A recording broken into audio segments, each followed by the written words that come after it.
Hello guys, in this video I'm going to show you how to turn on the eco mode on the Dominoes application.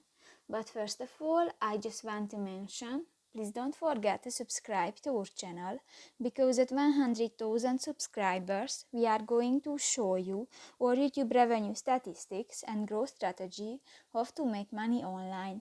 So let's jump into it. First of all, open the application on your device.